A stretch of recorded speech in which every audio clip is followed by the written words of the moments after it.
Previously on Single Mountain Maps.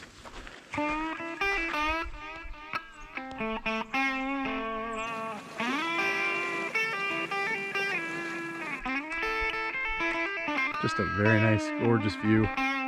There's some stuff here that's kind of red, but like I don't know enough to know if that's something recently. I don't know if you can see on camera, but right here there appears to be something.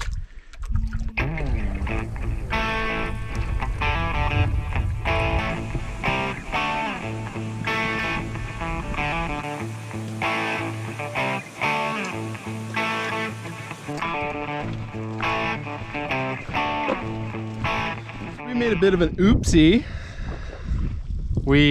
After our last portage, we had a bit of lunch, and then Rich and I were shooting the breeze like we tend to do, and we weren't really paying attention, and we went down the creek. I don't know which creek, but we're basically on our way to Achray Lake.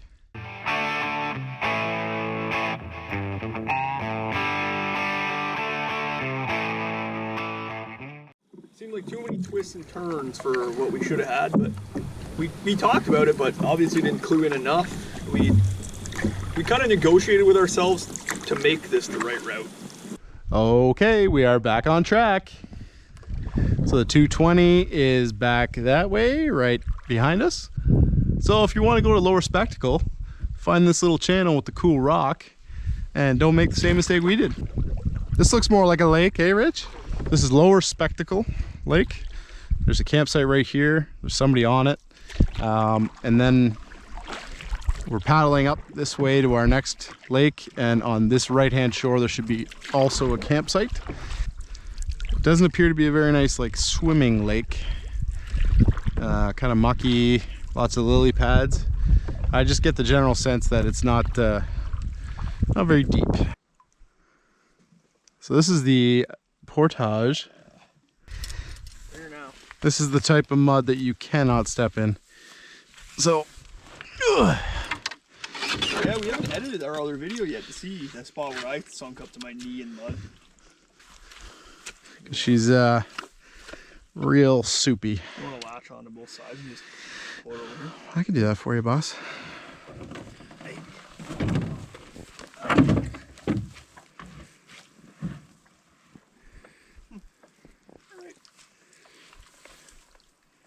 Good luck, Dick. Thanks, man. You can do it. This will probably be the first time since... I honestly can't remember the last time I walked a portage without carrying a boat over my head. Because usually we've been with Olivia. Obviously I take the boat, and the three of us go, and I end up going solo. So this will be... I'm actually looking forward to it. It's going to be a treat. I forgot what it's like to walk with the food bag and not have a boat on my head. Gorgeous day. Gorgeous. Alright, let's give it a try. So there's a decent amount of blowdown here. The crews have come in, cleared that. The crews typically do a great job clearing the trails here in Algonquin. I guess it depends on where you go in the park, but we're so close to a access point. And it's pretty much guaranteed they'll be clear. This is the upper spectacle end of the 155. Greasy little put-in. Yeah, it's not great. Upper spectacle. This is I like this better than lower. Thoughts? It's also still really shallow. Yeah. The sun is a little bit sparklier so far, so that might be giving it the edge, which isn't fair to the lake. I don't know, I just get a better vibe. Better vibe here. Maybe it was a little more gray in the sky when we were at the other one. That's what I'm saying. 20 to 30 feet off full shore, and the bottom is right there. So Not a very deep lake. So that's the campsite on Upper Spectacle. There's a group on the first campsite. This is the second. It's actually not a bad little site.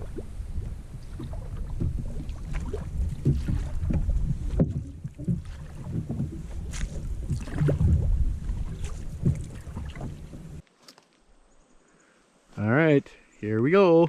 Second biggest portage of the trip. It's signed 1790, but it's actually 2140 according to Jeff's map. There is a pond, I believe, I think about half or 3/4 of the way through, maybe 80% through, that you can put the boat in, paddle across, and then get back out. And I think you only have like 5 minutes left or 10 minutes left after you get back out. So water levels are high enough. We'll be looking for that pond and taking advantage of it. And then based on the reports as well, if you don't take the pond, apparently it's pretty rocky and not a great portage around the pond. So and then after this we got a short paddle, I think a 300, 350, and then we're at Wenda. So we'll be into the campsite early afternoon.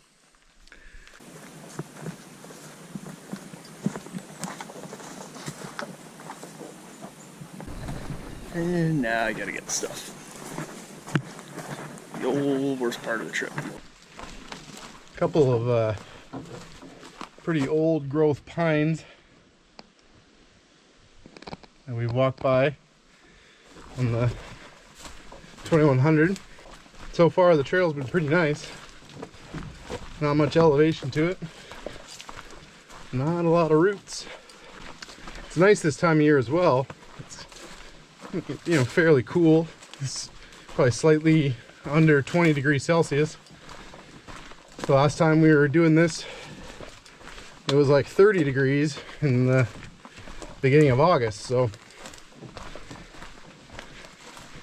here's another massive, this is a white pine. You can just tell, I can't really see the top, but that trunk is huge. That might be slightly too tall for this section. I might have to go around. I'm expecting a bit of blowdown up here based on the fact that I left quite a bit after Evan and heard a lot of snapping and crackling. Nope, and there it is. A couple trees, basically widowmakers. I'll get you turned around here so you can see them. Take you along for the ride. Like I said, this is going to be easy for me. I might not even have to duck. Yeah, let's see. I'll try not ducking at all. Oh, got the fishing rod caught there, but yeah, I can walk right through it. I don't know if you can tell on camera, but look at the size of that erratic. Like, there's a couple around here, but that one there is massive. Well, we just saw the pond, or a pond. Oh, this might be it here. There was a tiny body of water, and I'm like, I don't see the purpose of paddling that, but this one here seems to be, yeah, we'll paddle this. Why not? Why not? Oh, unofficial fireplace. And somebody's actually over there.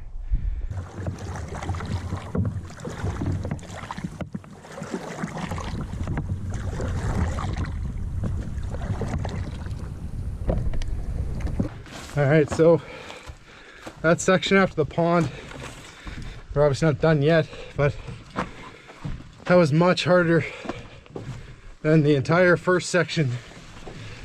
A lot of big boulders to go over, a lot of big step ups, step downs, bit of blow down, a lot of twists, turns.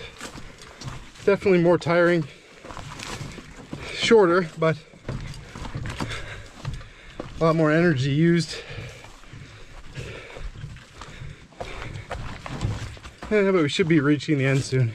Right here, we got some old man's beard, which you'll see quite often on trees and stuff in Algonquin. Now, I learned something about it, so I'll share it with you, and I don't know exactly, but I guess old man's beard is often a fungus, like a mushroom, and a moss, like moss. I don't know how else to explain that one, but I guess the two of them together, I could be wrong with that. Could be a lichen and a fungus. the two come together to create some sort of coexistence, and Old Mansfield.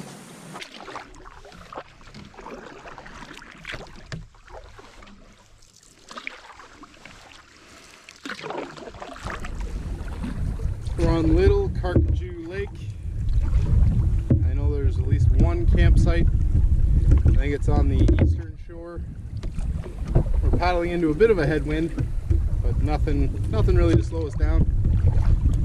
Just picks up hard right as you say that. Yeah. A couple big gusts here and there, but nothing too spectacular. So we got this lake, 350 or 380 or something like that, and then we're on Wenda for the night. So our day is kind of winding down here. Might try and fish the end of this rapid before the portage, if there is a rapid. And then I could really go for a cider.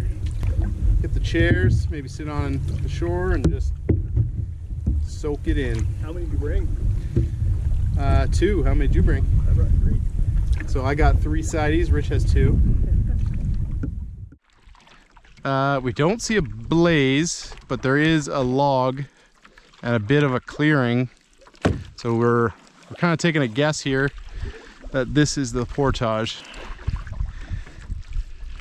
Like, it looks promising, but we don't see a blaze. All right, keep going. I'm going. Oh, mud. So muddy. Good luck.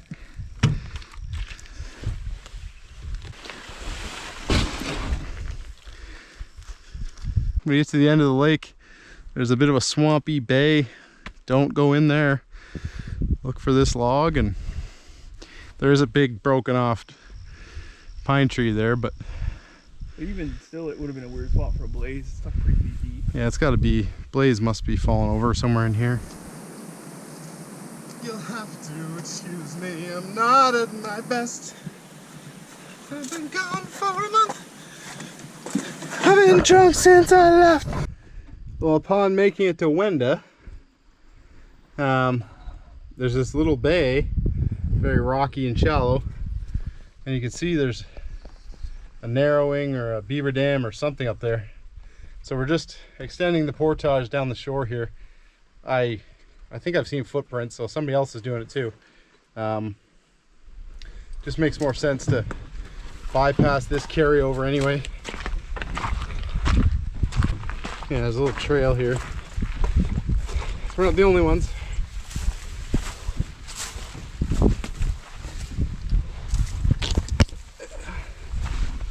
And this is much nicer.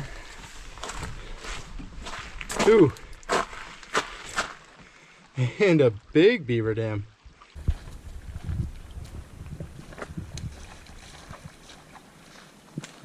So we're just walking on that shore. Obviously this beaver dam has caused us to do this low water portage down the side here. The actual portage is way back there. So here's the campsite. Here's the put in here. And it's not really much of a campsite. We might have some space in the back there in this area here for some hammocks. It's pretty wide open here, so it's not great for hammocks. And we found a burnt bagel, as well as a used plastic Bacardi, which I guess we'll pack out with us. And somebody has rigged up some sort of table here with an absolute ton of rope. So I don't know, we might clean this up a bit. There's a rake, just paracord on paracord, a million little pegs, fishing lure. We're gonna set up camp, probably have a day sidey, sit in the sun, and just enjoy one of the last days of summer. Sound like a plan, Richard? He says he's down for that. So, pretty happy to be here. Okay, we've made it. What cabin is this, Richard? I don't know, man. I've never heard of it before. This is the Wenda Lake cabin. Wenda Lake cabin. Yeah. When we got here, there was actually 4 people here, 4 campers from Achray. Very nice people, so we talked with them for a bit, and then we let them clear out so we could take a look at this cabin. It's fairly small, pretty typical. Actually, it's very similar size, I think, to the high view. Got the window on the side, got all these little artifacts. Got your classic saw. The roof looks fairly new, to be honest. One of the better roofs we've seen. There is no fireplace inside this one. And I read online that is because like snowmobilers were using it in the winter time. So to discourage that, they removed the stove.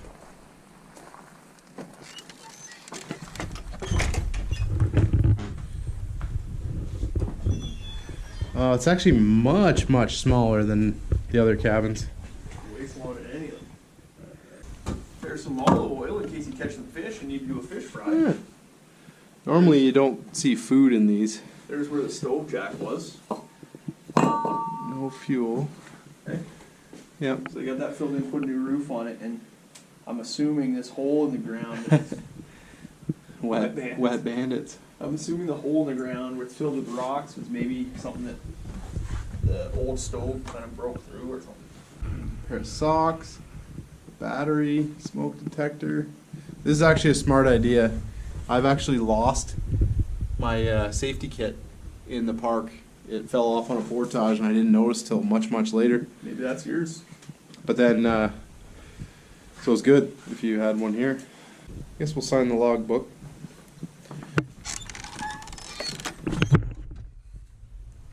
Caught on the door. So if you rent this cabin in a normal year and you book this campsite right beside it, I think basically you have the whole lake to yourself. Not a big lake. It's fairly nice.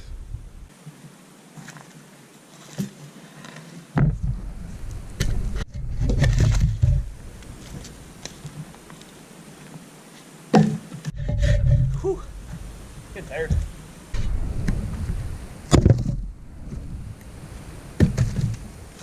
This will just be our big piece.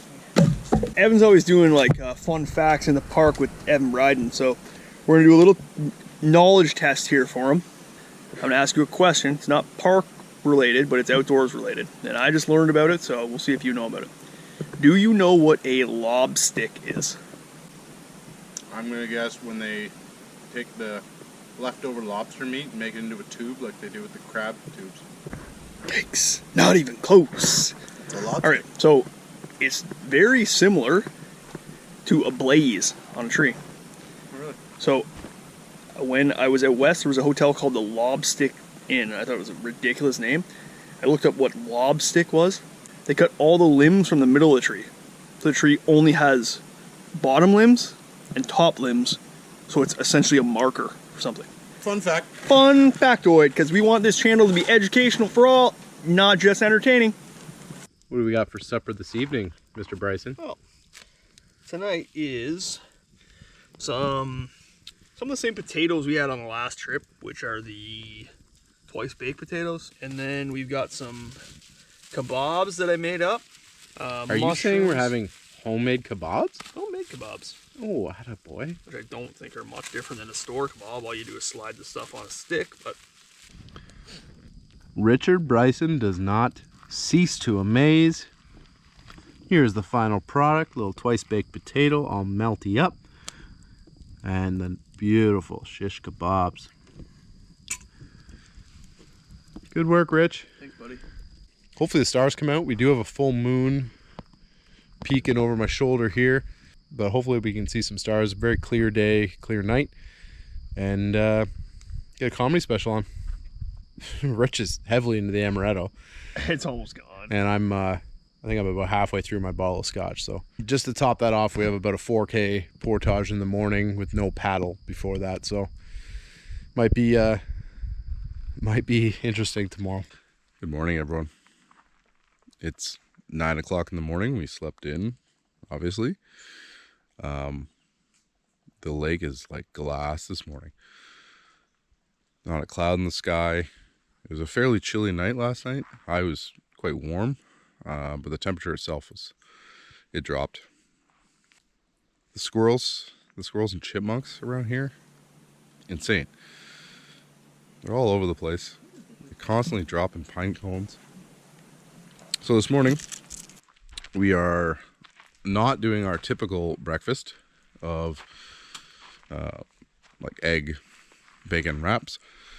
This morning we're just doing homemade oatmeal with walnut and strawberry, some coffee, and then we have over my shoulder a nearly 4-kilometer portage back to Grand Lake. So it's time to rise and grind, get this show on the road. Good morning, Richard. It's almost afternoon. What time is it? Probably 10:45. Ooh, a little late one. Everything's packed up now. Well. Yeah, I gotta get my chair. We're basically packed up. And we don't have to hit the water. We go right up the Portage Trail. It is a basically 3,600 meter portage. Sorry about that. No worries. Gesundheit. So we've been hydrating a bit. I had some coffee. Our weight is very low. We brought not much food on this trip. I think we have a bag of lunch each for today. So if we get a little peckish on the trail, we can have something.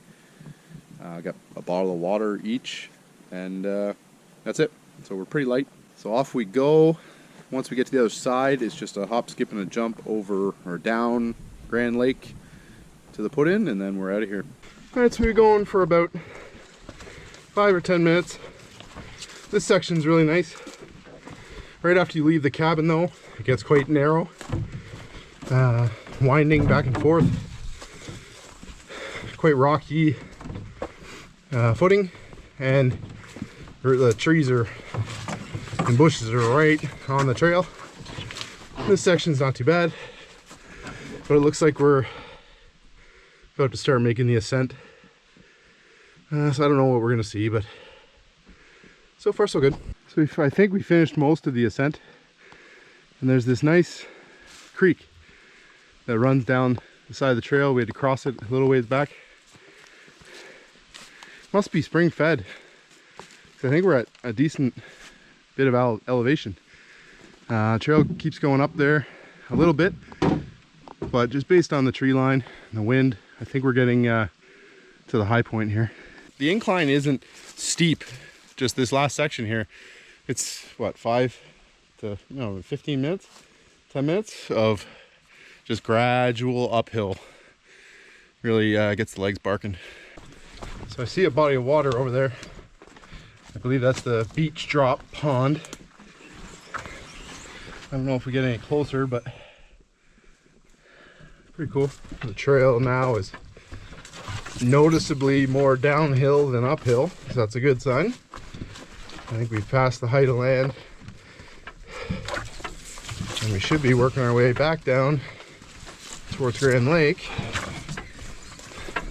We were looking at the map, like it's like almost 100 meters of elevation change from Wenda up to the high point, and then I think it's even more from the high point down into Grand Lake. So this portage isn't for the faint of heart.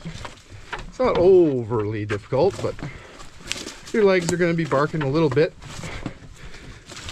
and it's long enough that you got to take a break or two. We've been walking on this portage trail for what now seems like just about forever. Lots of different conditions to contend with. You got some sections at the early part that are muddy, rocky. Randomly some streams passing through the trail along the way. Elevation changes. But we're getting in the home stretch now, I think. Certain to, we've been going downhill more than uphill for quite a while now. That is one of the nicest sights you're ever going to see at the end of a nearly 4K portage. Basically marks the end of our trip, minus the 30-minute paddle back to Grand Lake, or Achray. And what a way to end the camping season with a 36 Hyundai. But that's a gorgeous view. A little put in, nothing special. It should have a pretty nice view. And in true single Malton Maps fashion, the prevailing wind is coming the other way today, or opposite to the prevailing wind. It's not very windy, but it is into our face, just like yesterday. And you can see on this side, I don't know if you can see very well on camera, but remnants, there's the old rail line coming all the way down the, I guess it'd be the east shore of Grand Lake. Appears to be like a private cottage right there, which would be an absolute epic place to have a cottage. I don't know if it's like park owned or privately owned, I have no idea, but it looks absolutely sweet.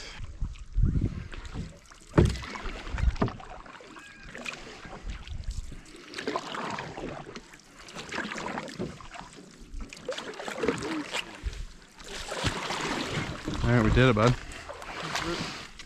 Another single Malton Map trip in the books. In the books.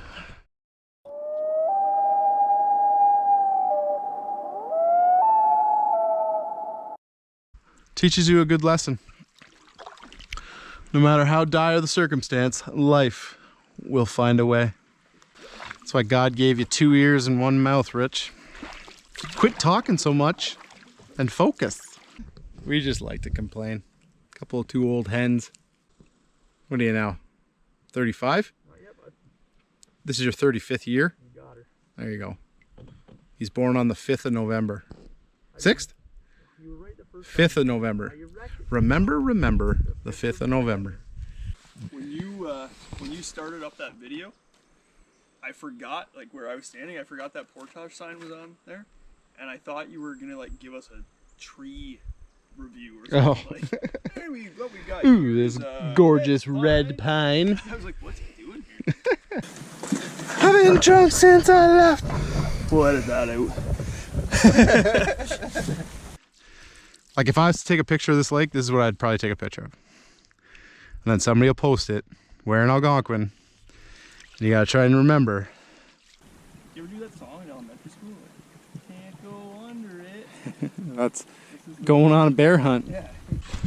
Water is the essence of beauty. You won't even get your hand under me because of how loud I snore. Oh, you snore something fierce. After Wabakimi and like a couple times I was near you, I typically don't go anywhere near you at night. No offense. Like last night, it was probably the closest you and I have slept together since that wonderful night in Philadelphia.